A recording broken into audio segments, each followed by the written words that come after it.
पहले आप तक पहुंचे तो लाल बटन को दबा के चैनल को सब्सक्राइब जरूर करें और साथ में बेल आइकन को दबाना ना भूलें। प्यार मेरी हलू जख्म तू निशानी, प्यार मेरी हलू जख्म तू निशानी।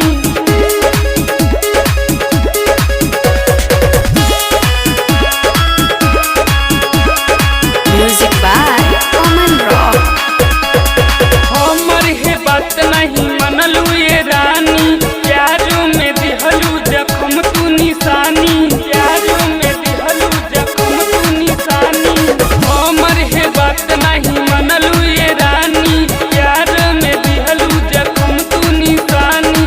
जाके तू बस गइलू अपना ससुराल में, देखे जख्म तू तो बड़ू खुशहाल में, देखे जख्म तू तो बड़ू खुशहाल में, देखे जख्म तू तो बड़ू खुशहाल में, देखे जख्म तू तो बड़ू खुशहाल में।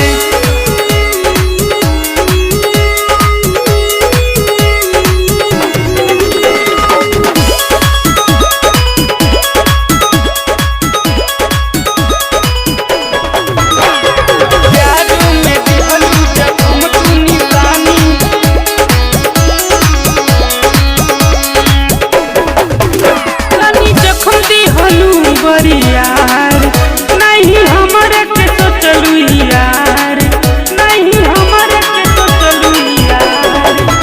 कनी जख्म दी हलू बरी यार, नहीं हमारे के तो चलू यार।